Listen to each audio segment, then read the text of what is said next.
Bonjour professeur, je réponds au nom de Berger Foloko, étudiant de L2 LMD phasé à l'UPC bien sûr.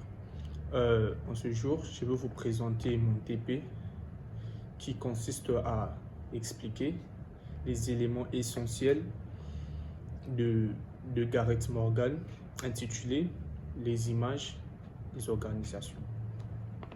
Alors, je vais d'abord donner quelques précisions sur la date où a été publié cet ouvrage.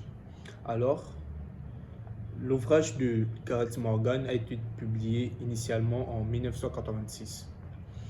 C'est un texte fondamental en théorie des organisations. Il explore la complexité des organisations en utilisant des métaphores, c'est-à-dire des images mentales ou modèles qui permettent de voir les organisations sous les différents angles. Voici quelques éléments essentiels que j'ai dû tirer dans cet ouvrage. Idée centrale, les métaphores comme outil de compréhension. Morgan soutient qu'aucune théorie unique ne peut pleinement expliquer les organisations. Il propose d'utiliser plusieurs métaphores pour explorer différents aspects d'une organisation. Chaque métaphore révèle certaines vérités, mais occulte aussi d'autres réalités. Quelques métaphores principales. Nous en avons 8, selon Morgan. Première, machine. L'organisation, la description. L'organisation est vue comme une machine hiérarchique, stable, prévisible, inspirée du Taylorisme.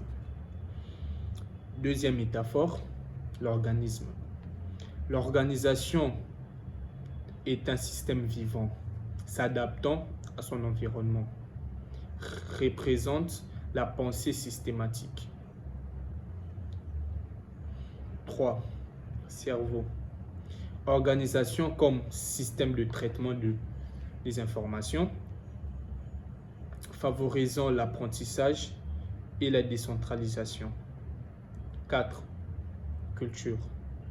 L'organisation est un ensemble de significations partagées, des rituels et des valeurs.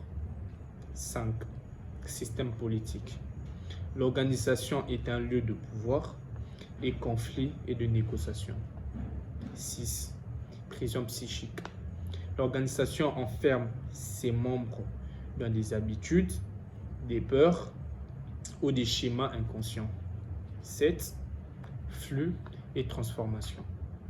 Organisation comme processus fluide en perpétuel changement, inspiré du chaos et du changement permanent.